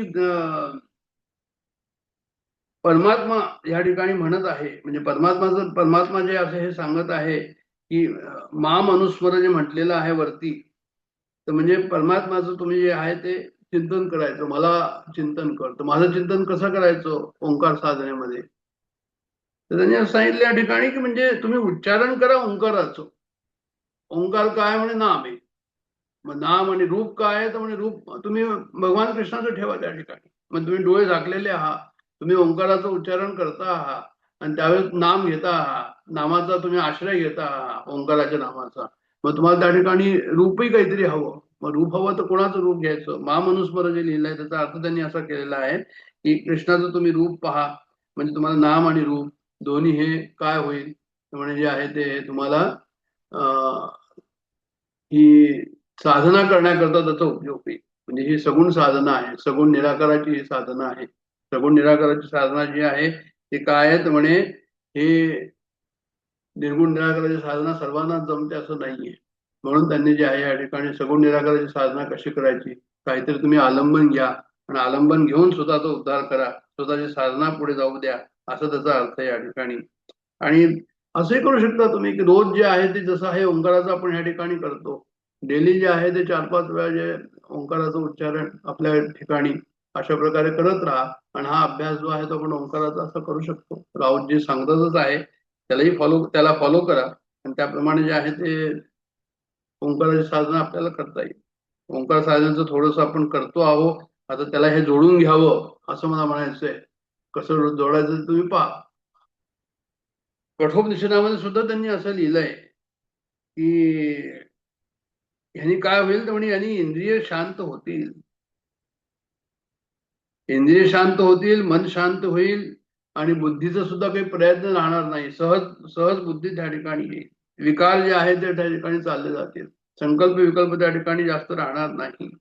आणि इंद्रिय कुठे राहतील तर म्हणजे आपले गोलोके में बैठे हुए, म्हणजे आपल्या आपल्या ठिकाणी जे आहे ते इंद्रिय जे आहे ते बसले राहतात, ते इकडे तिकडे कुठे जात नाही. आणि जीवन मुक्तीचा आनंद परमेश्वराला आपल्या साधकाला मिळतो. अशा प्रकारचं जे आहे ती परमगती त्या ठिकाणी प्राप्त होते, असं वर्णन सुद्धा या ठिकाणी केलं आहे. आपल्याला काय होतं की कोणती प्राप्ती झाली की काहीतरी सुख होतं आणि हानी झाली की दुःख होतं. पण आता हे ह्या ठिकाणी काय की ह्या ठिकाणी तसं काही नाहीये. या ठिकाणी काही बनायचं नाहीये, बिकमिंग नाही करावायचंय. बिईंग म्हणजे तुम्ही आहात, जसे आहात तुम्ही आहात. म्हणजे जे आहे तुम्ही डोळ्यांनी पाहता हा, पण देखणेवाला वेगळा आहे. देखो देखो देखने वाले को देखो, याचा अर्थ काय झाला? देखो देखो देखो देखने वाले को देखो म्हणजे जो पाहणारा आहे मुख्य, आपण डोळ्यांनी पाहतो आहोत, पण त्याच्या पाठीमागे जो पाहणारा मुख्य आहे. आम्ही डोळ्यांनी पाहतोय म्हणून मी म्हणतो की डोळ्याने मी पाहतो आहोत, डोळ्यापर्यंत आमची मजल जाते, पण त्याच्या पाठीमागे जो मुख्य पाहणारा आहे त्याला त्याच्याकडे आमचं लक्ष जात नाही. म्हणून देखो देखो देखने वाले को देखो याचा अर्थ हा झाला की सियरला पहा, जे दृश्य वस्तू आहे त्याला खरं म्हणजे कोण पाहतो आहे याच्याबद्दलचा तुम्ही विचार करा.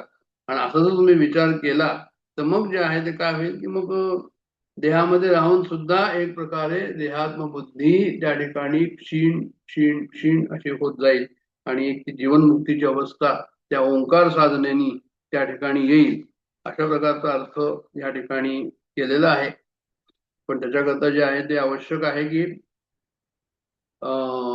योग धारणा, यम नियम, आसन, प्राणायाम, प्रत्याहार, धारणा, ध्यान, समाधी हे जे अष्टांग योग वगैरे आहे ह्याच्याबद्दल जे आहे जे की आपल्याला जमेल त्याप्रमाणे करायला हवं.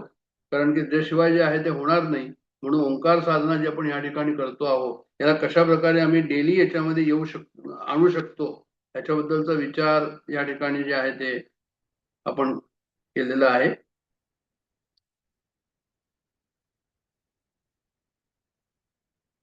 दुसरं असं की आत्ताच बोललो मी की हे कोणी करायचं तर म्हणजे गुरुशिवाय हे करायचं नाही हे सांगितलं. दुसरं असं की ह्याच्यामुळे काय होईल की विचार तुमचे कमी होतील. मग जितके तुमचे विचार कमी होतील तितके तुम्ही स्वरूपाच्या जवळ जाल. जितके तुमचे विचार कमी होतील तितके तुम्ही स्वरूपाच्या जवळ जाल. विचार कमी स्वरूपाजवळ जाल, विचार जास्त स्वरूपापासून दूर राहाल. म्हणजे आम्हाला सतत विचार जात असतील मनामध्येच आम्ही स्वरूपापासून दूर आहोत आणि आमचे विचार कमी झाले तर आम्ही कुठे आहोत म्हणजे आम्ही जे आहे ते स्वरूपाजवळ आहोत. हे फार महत्वाचं आहे. पुष्कळ वेळा काय होतं की कमी विचार झालं, खाली पण सारखं वाटलं तर आपल्याला भीतीसारखी वाटते की अरे हे असं का होत आहे म्हणून. पण नाही, आपल्याला हा साधनेमध्ये असं एक दंडक आहे की नाही, तुमचं जर निर्विचाराकडे जर तुमची मार्चिंग होत असेल तर तुम्ही परब्रह्म परमेश्वराकडे जात आहात. किंवा दुसरं असंही आहे पण झोपता येत नाही, हे तुम्हाला पाहायला हवं. असं नव्हतं की झोप येते आणि तुम्ही समजताय की निर्विचार आहे म्हणून.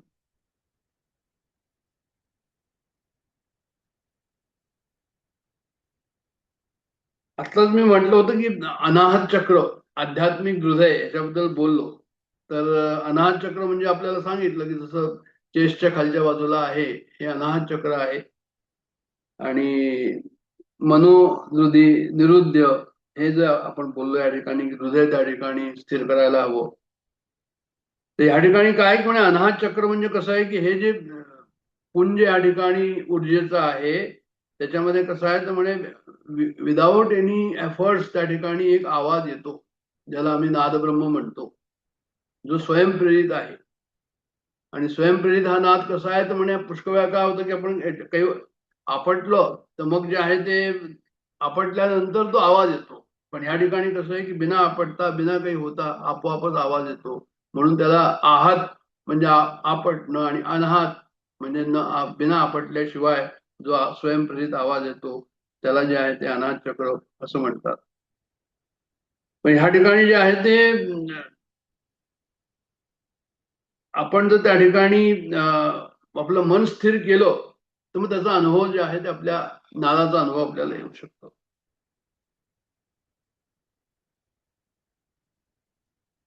आणखीन एक विचारांबद्दल आता जे बोललो ते हेही आहे या ठिकाणी नमूद केलेलं आहे की समजा एखाद्या प्लेटवर तुम्ही जे आहे ते काय केलं की समजा चॉकनी जे आहे ते काही काही लिहित गेलं आणि ती प्लेट भरून गेली तर तुम्हाला प्लेट नाही दिसणार चॉकनी लिहिलेलं दिसेल. तसंच हे काम क्रोध लोभ मोह मत्सर जे आहे आणि आपलं सृष्टी जी आहे सृष्टीचं चक्र जे आहे ते सर्व आपल्या समोर असतं आणि त्यांनी जर भरलेलं असेल तर जशी प्लेट दिसणार नाही. चॉक असल्यावर चॉकने लिहिलं असल्यावर खडून लिहिलेलं असल्यावर प्लेट दिसणार नाही. तसंच जे आहे ते परब्रह्म परमेश्वर आपल्याला हे आमचं सर्व स्वतःचा संसार असेल तर दिसणार नाही. म्हणून विचार म्हणजे गती आणि निर्विचार म्हणजे गतीचा अभाव.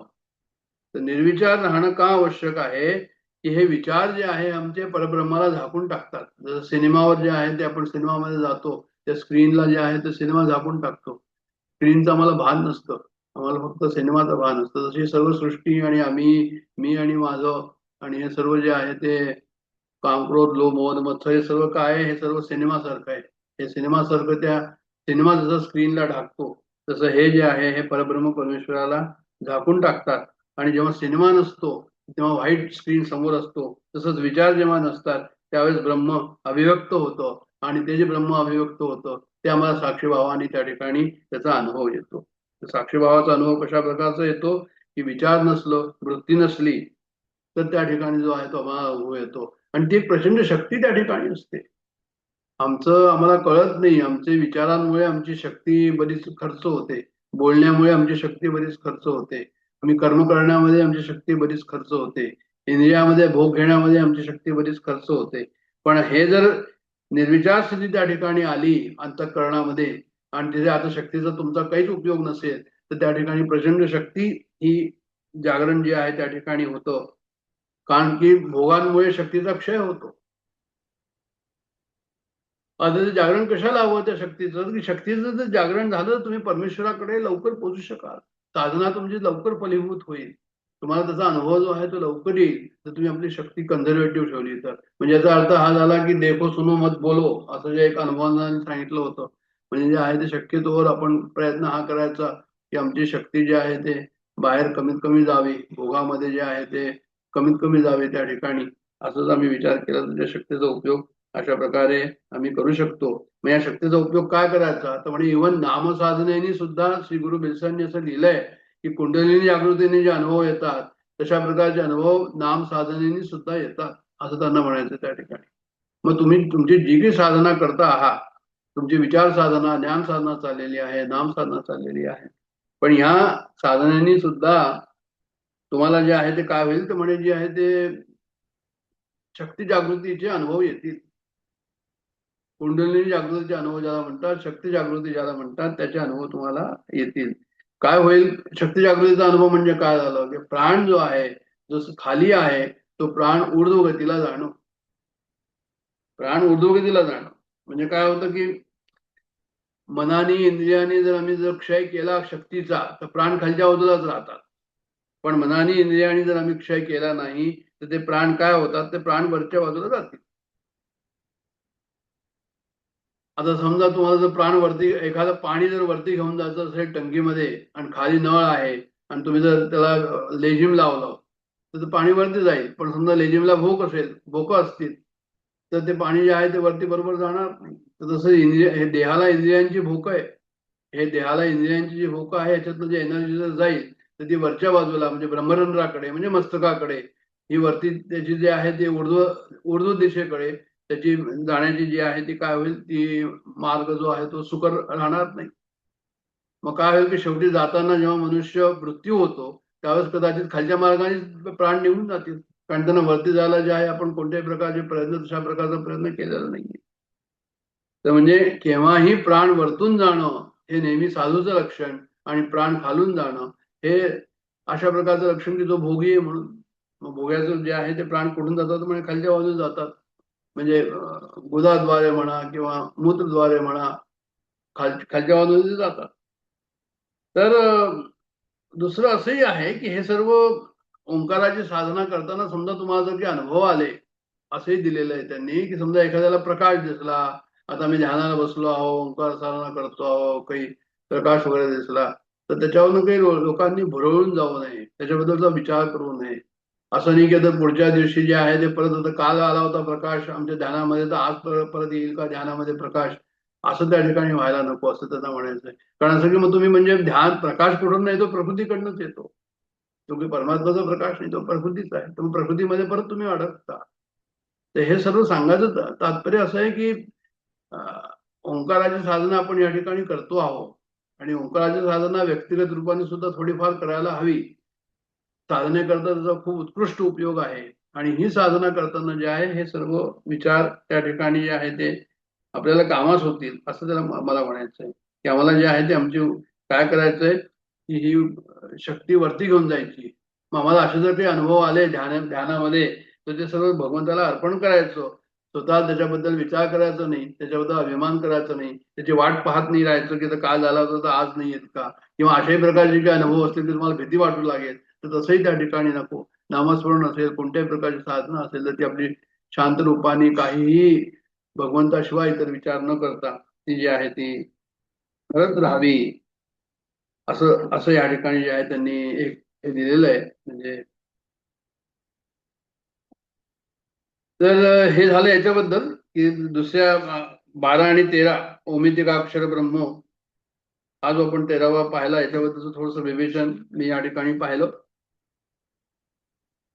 सर्व द्वाराबद्दल जे आहे ते राम सुखदास महाराजांनी असं लिहिलंय की इंद्रियांचं कोणकोणते द्वार आहेत त्याच्याबद्दल त्यांनी लिहिलंय की शब्द स्पर्श रूप रसगंध हे विषय. मग शब्दाचा जो आहे तो इंद्रिय कोणता आहे तर म्हणजे शब्दांचा इंद्रिय तोंड आहे, स्पर्शाचा कोणता आहे त्वचा आहे, रूपाचा कोणता इंद्रिय आहे तर म्हणजे डोळा आहे, रसाचा जीव आहे, गंधाचा नाशिका आहे. ह्या इंद्रियांना जे आहे ते कसं करायचं यांच्याबद्दलच आपण सर्व द्वारा आणि संयम यांचं संयमन करायचं असं ते म्हणतात. दुसरं काय आहे की म्हणे जसं ह्यांचं संयमन करायचं तसं कर्मेंद्रियाचं पण संयमन करायचं. म्हणजे बोलणे, ग्रहण करणे, गमन करणे, मूत्रत्याग, मलत्याग या 5ही क्रियापासून क्रमाने वाणी, हात, चरण, उपस्थ आणि गुदा त्या 5 कर्मेंद्रियांचा संपूर्णपणे निरोध करावा. म्हणजे याच्यात गुंतू नये असं त्यांना म्हणायचं. आता कोणी असं म्हणेल किंवा तुम्ही असं म्हणताय की मल आणि मूत्रत्याग हे कसं करायचं, हा देहाचे स्वभाव आहे, देहधर्म आहे, पण त्याच्यामध्ये गुंतू नये असं त्यांना म्हणायचंय. म्हणजे मग काय होईल, गुंतलं नाही तर इंद्रिय आपापल्या स्थानामध्ये राहतील आणि मन विषयाकडे जाऊ नये आणि मनाला हृदयात ठेवावं आणि प्राणाला मस्तकात धारण करावं. प्राणावर आपला अधिकार प्राप्त करून 10व्या द्वारात ब्रह्मरंध्रात प्राणाला रोखून ठेवावं असं यांनी म्हटलेलं आहे. तशा प्रकारे धारणेत स्थिर व्हावे. इंद्रियांनी कोणतीही क्रिया करू नये, मनाने कोणतेही संकल्प विकल्प करू नये आणि प्राणावर पूर्ण अधिकार प्राप्त करावा, याला म्हणतात योगधारणा. आणि नंतर त्यांनी सांगितलं की प्रणवाचा मानसिक उच्चार करावा आणि हे निर्गुण निराकार परमक्षर ब्रह्म जे आहे याचं स्मरण करावं आणि सर्व देश काल वस्तू व्यक्ती घटना परिस्थिती इत्यादी तो परमात्माच आहे अशा प्रकारची धारणा करणं ह्यालाच ते स्मरण म्हणतात. असं स्मरण त्या ठिकाणी व्हावं की सर्वदूर परमात्मा आहे आणि असा विचार करून जे आहे तो देहत्याग करतो.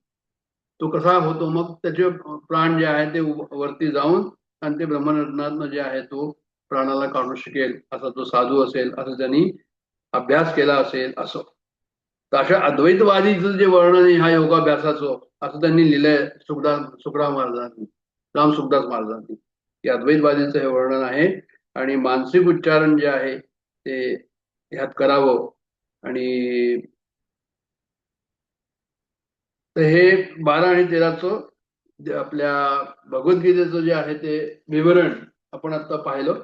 आणि पाहूया एक दोन आपल्याकडे आहे अजून 10 मिनिटं. तर ज्ञानेश्वरीमध्ये जे आहे ते काय म्हटलेलं आहे ते पाहूया. परी हे तरीच घडे जरी संयमाची अखंडे सर्वद्वारी कवडे कवाडे कळासती 112 ही ओवी आहे. तर कवाड म्हणजे द्वार आणि डोळ्याला कवाड म्हणतात. मग काही कवाडा कशी आहे की म्हणजे ते झाकतात आणि उघडतात आणि बंद होतात. काही कवाडा कशी आहे ती उघडीच राहतात. तर ही जी कवाडा आहे ही द्वारा आहे ती बंद करून ठेव असं म्हणतात. परीही तरीच घडे जरी संयमाची अखंडे सर्वद्वारे कवाडे कळासती. मानसशास्त्रामध्ये जे आहे ते हा एक भाग आहे. ते म्हणतात मानसशास्त्राचा एक भाग आहे. त्यात त्याचं दाखवतात की मोठे मोठे संगीतकार शास्त्रज्ञ गणिती हे काय करतात योगी लोक म्हणजे आपले इंद्रिय मारून ठेवतात आणि सर्व इंद्रियांची शक्ती जी आहे त्या इंद्रियामध्ये घालतात. समजा एखादा म्युझिशियन आहे तर तो त्या ठिकाणी सर्व बाकी इंद्रियांचा जो आहे त्याचं ते कमी असतं चलनवलन आणि गाण्याचं चलनवलन जे आहे सर्वात जास्त असतं. म्हणजे शक्ती जी आहे ते त्या ठिकाणी वापरतात. जसं आंधळे लोक असतात. आंधळे लोकांना सुद्धा असं म्हणतात की तुमचं 16 जास्त असतो किंवा त्यांना इतर इंद्रिय जे आहे ते कसे असतात तर म्हणजे त्या इतर इंद्रिय त्यांची जी आहे ती कमी ऍक्टिव्हेट असतात, ऍक्टिव्ह असतात. आणि जे आहे ते बाकी त्यांना जे आहे इतर इंद्रिय त्याच्यामुळे काय होतात की ते जास्त त्यांना समजतं त्याच्यामध्ये. ते इंद्रियांची शक्ती जी आहे ती असं म्हणूया आपण की ती परत त्याचं डिव्हिजन होतं म्हणा किंवा ते परत रिडिस्ट्रीब्युशन होतं असं म्हणतात. तर हा एक संयम असतो आणि दुसरं असतं निग्रह. संयम म्हणजे हेतुपूर्वक केलेला, विचाराने केलेला. आणि निग्रह म्हणजे काय की उगीच रिप्रेशन ज्याला आपण म्हणतो की इंद्रिय दाबून टाकायचे असं. तर रिप्रेशन म्हणजे विचाराने आवडणं आणि सप्रेशन म्हणजे जबरदस्तीने आवडणं असं लिहिलंय त्यांनी या ठिकाणी. तर म्हणजे एनिवे ज्ञानेश्वर महाराजांना हे सांगायचंय की आपली इंद्रियाची जी द्वारं आहे ती आवरलीच पाहिजे. तर समरी ही आहे की इंद्रियांची द्वारं आवरली पाहिजेत. आता अद्भुत आपल्याला अभ्यास करायचा आपली साधना जी आहे ती आता यावेळी साधनेवरच बोलू आपण. साधना अत्यंत आवश्यक आहे की रोज झाली पाहिजे. तरी सहजे मन कोंडले हृदयची असेल उगले जैसे करचरणी मोडले परिवरू न संडी. मन काय करेल. आता जो दृष्टांत काय दिलाय त्यांनी दृष्टांत हा दिलाय की एखादा मनुष्य आहे त्याचे हातपाय तोडले तर तो काय करेल. तो बाहेर नाही जाऊ शकणार. तो घरातल्या घरातच फिरेल जास्तीत जास्त. तसं इंद्रियांची जर कवाडे बंद केली तर मन आतल्या आतच राहील. ते बाहेर येऊ शकणार नाही. तर मनाचे हातपाय तोडा म्हणजे इंद्रिय तोडा म्हणजे मन घरामध्येच राहील. मन बाहेर जाणार नाही. भरकटणं त्याचं जे आहे ते कमी होईल. श्रीगुरु बेलसरांनी नेहमीच ज्ञानेश्वरीची खूप तारीफ केली आहे. त्यांनी इथे लिहिलंय की ज्ञानेश्वरी म्हणजे पदोपदी परमार्थाचा अनुभव. एक तरी ओवी ते म्हणतात अशी दाखवा की ज्यात अनुभव नाही. पण त्यांनी असं लिहिलंय की जगात मोठे संत होऊन गेले, शंकराचार्य सुद्धा होऊन गेले, जिजस पण होऊन गेले, पण अनुभवाची श्रीमंती आणि ऐश्वर फक्त ज्ञानेश्वरांनीच भोगलं असं त्यांनी लिहिलं या ठिकाणी. एक सुंदर आहे. म्हणून त्यांना म्हणतात ज्ञानेश्वर भगवान विष्णू. जणू काही परमात्मा प्रत्यक्ष आला होता. तर त्यांनी लिहिलंय की परमात्मा जो आहे तो आला होता. त्यांनी कसा प्रसंग ते स्वतःच गेले, संजीवन समाधी घेतली, आसन घातलं, ध्यान लावलं आणि प्राण सोडला. तर असं मृत्यूवर स्वामित्व जे आहे ते ज्ञानेश्वरांचं होतं असं त्यांनी म्हटलं या ठिकाणी. आपल्याला काय की आपल्याला मृत्यूची वेळ आली की रडायलाच येतो. मग दवाखान्यात न्या, हे करा ते करा, मृत्यू टाळा असे प्रयत्न सुरू होतात. पण संस्कृतमध्ये असं सुभाषित आहे की जन्माला माणसं एकाच वाटेने येतात पण मृत्यूच्या मात्र अनेक वाटा आहे असं लिहिलंय त्यांनी. तर परमार्थ कसा पाहिजे. काळाच्या छातीवर नाचणारा. काळाच्या छातीवर नाचणारा म्हणजे काय. हे गोंदवलेकर महाराजांचं वचन आहे. आणि त्याचा अर्थ हा आहे की केव्हाही मृत्यू आला तर आम्ही तयार आहोत. आम्ही काही घाबरत नाही मृत्यूला. आम्ही जे आहे ते असं काही नाही की जे आहे ते भीती आहे घाबरतोय असं नाहीये. कारण मृत्यू आम्हाला नेत नाही. आम्ही जातो आहोत मृत्यूकडे त्याला बरोबर घेऊन. तू मला नेणार नाहीस, मी तुझ्याबरोबर येणार आहे. अशा प्रकारचा मृत्यूशी संवाद आहे. तर जी इंद्रियांची जी बाहेर धावण्याची जी खेच आहे ती आवरली पाहिजे. ती सवय मोडली आणि इंद्रियांना हृदयाच्या डोहात बुडवलं. हृदयाच्या डोहात बुडवलं म्हणजे काय? म्हणजे आताच सांगितलं, अनाहत चक्राबद्दल बोललो की मन जे आहे ते हृदयात कोंडून ठेवायचं. तर ते मन जे आहे ते काय जाईल वरती, प्राण जे आहे ते प्राणाचा पुंज येतो, तो वरती जाईल तो. तर म्हणजे जे आहे ते हृदयाच्या डोहात बुडवलं आणि हृदयात बुडी मारली. याचा अर्थ काय? म्हणजे याचा अर्थ हा आहे की म्हणजे तो माणूस जो आहे तो मोक्षाकडे त्याची वाटचाल चालू आहे. त्यांनी असं लिहिलंय की आपल्या शरीरात काही चक्र आहे, ती प्रत्यक्ष चक्र नाहीत, पण नसांचे पुंज आहे, म्हणजे प्राणांचे जे पुंज आहे. शरीरातल्या वेगवेगळ्या या पुंजांना, चक्रांना वेगवेगळी नावं आहेत.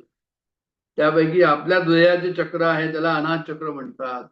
ते आता आपण पाहिलं याचा अर्थ काय म्हणून, की आघात न करता जो नाद येतो. कारण आहात म्हणजे जसं तबल्यावर आपण केलं तो आहात झाला. तर अंतर्मुख होण्यामागे जो आहे तो विड्रॉल, अंतर्मुख होणं, म्हणजे इंद्रियातनं हे अंतर्मुख जर झालं तो नाद आपल्याला जो आहे तो ऐकायला येतो असं म्हणतो. आणि हा अनाद नाद सगळ्या विश्वांमध्ये भरलेला आहे. हा नाद जो आहे तो परब्रह्मचा नाद आहे, तो सर्व विश्वांमध्ये भरलेला आहे. आणि त्यांनी असं म्हणले की प्रत्येक झाडाला सुद्धा आवाज आहे, झाडामध्ये सुद्धा तो नाद आहे. हा दिव्यनाद सगळीकडे भरलेला आहे. आणि एकदा जो तो ऐकू येऊ लागला आपल्या साधनेमध्ये, तो माणूस जो आहे तो काय करतो, सूक्ष्माच्या आकाशात जातो आणि जिकडे तिकडे नाद ऐकायला येतो. तुकाराम महाराजांचा हा अनुभव होता. त्यांनी असं लिहिलंय की अनुहाती गुंतला नेणे बाह्य रंग, वृत्ती येता मग बळ लागे, असं लिहिलंय. म्हणजे काय की संसारामध्ये वृत्ती येण्याकरता त्यांना जोर लावावा लागत होता. जसं रामकृष्णांबद्दल सांगतात की म्हणे ते डिस्कशन चालायचं तत्वज्ञानाचं, तर ते मधून मधून जे आहे ते किचन मध्ये जायचे आणि बायकोला विचारायचे तू काय करते, हे काय ते काय, एकात काहीतरी खाऊन घेतलं तोंडात टाकलं तर परत तसं होऊ लागलं तर ती रागवली. म्हणजे तुम्ही तिकडे बाहेर त्यांच्याशी गोष्टी करताय, तुम्ही इथे येऊन मला लुडबुड करताय, माझ्यामध्ये त्रास देताय. मग त्यावेळेस त्यांनी म्हटलं वृत्ती येता मग बळ लागे. ते म्हणाले की अरे म्हणे म्हणजे इथे नाही आलो तर म्हणे तिथे मी समाधीत चालला जाईल. मला वृत्ती संसारामध्ये आणण्याकरता, त्यांच्याशी बोलण्याकरता इकडे यावं लागतं, म्हणजे मी त्यांच्याशी बोलू शकेन असं म्हणायचंय. तर असा जो हृदयाचा अनाहत नादामध्ये जो बुडला त्याला मृत्यू आला तर काय परवा आहे, असं त्यांनी म्हटलंय. तो त्या नादातच असतो आणि आधीच तो मेल्यासारखा. तर आता हृदयाचे हातपाय, मनुष्याचे हातपाय तोडले तर तो घरातल्या घरात फिरतो, तसा हा बाहेरून हृदयात आलेला मनुष्य आतल्या आतच फिरतो, तो बाहेर पडत नाही. म्हणजे तो अंतर्मुखच असतो. तो आमचं उलट आहे. आम्हाला आतमध्ये राहताच येत नाही, म्हणजे बाहेरच आम्ही नेहमी जो आहे प्रयत्न करतो की बाहेरच राहावं. आत जायला जे आहे ते म्हणे इच्छाच होत नाही. तर अशा प्रकारचं वर्णन त्यांनी इथे केलंय. मला असं वाटतं की मी थांबतो इथे, कारण की हा विषय जो आहे तो ज्ञानेश्वरीच्या याच्यामध्ये बराच दिलेला आहे, मोठा दिलेला आहे. आणि 114वी ओवी आहे. त्यांनी असं लिहिलंय की तैसे चित्त राहिली या पांडवा, प्राणांचा प्रणवजी करावा, मग अनुवृत्ती पंथे आणावा मूर्ध्वी.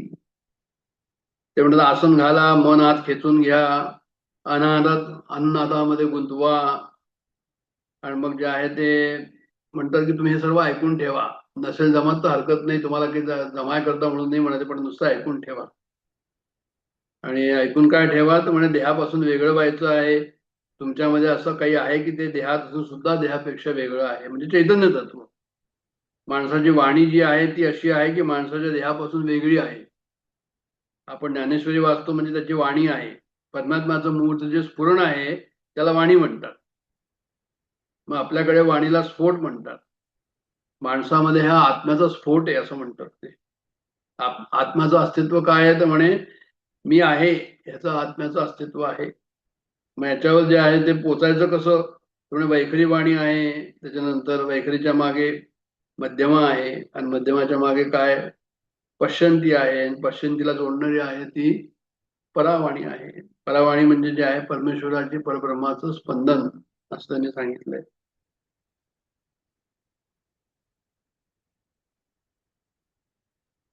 आता मी इथे थांबतो.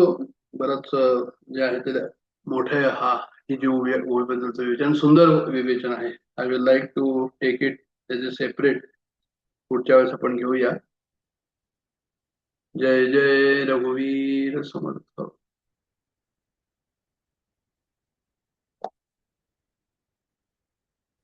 जय जय रघुवीर समर्थ. आता आपण आत्मषटकाकडे वळूया.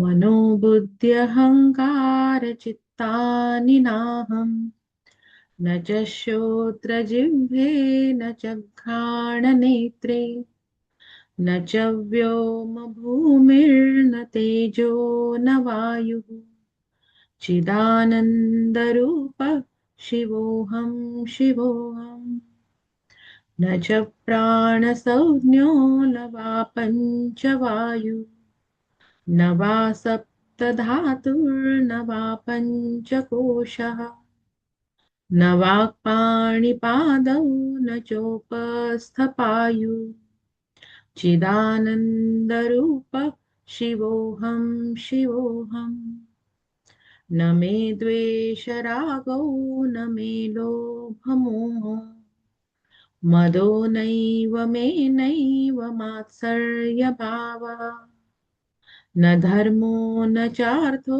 न कामो न मोक्षः चिदानन्दरूपः शिवोऽहं शिवोऽहम् न पुण्यं न पापं न सौख्यं न दुःखं न मन्त्रो न तीर्थं न वेदा न यज्ञः अहं भोजनं नैव भोज्यं न भोक्ता चिदानन्दरूपः शिवोऽहं शिवोऽहम्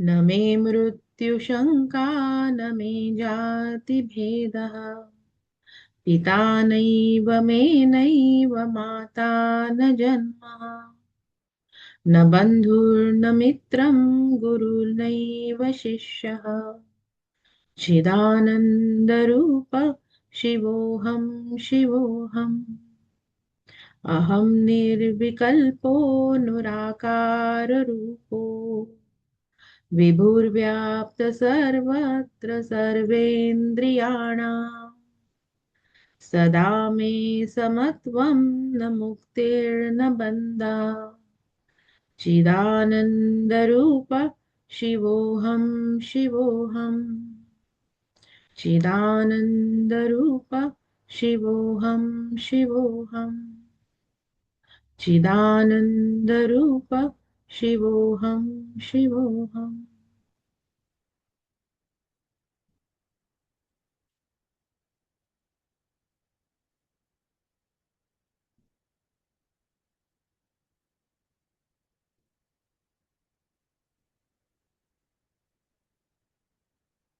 ॐ पूर्णमद पूर्णमिदं पूर्णात् पूर्णमुदच्यते पूर्णस्य पूर्णमादाय पूर्णमेवावशिष्यते.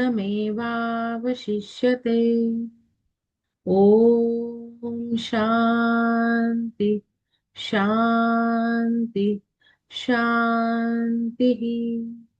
हरि ओम.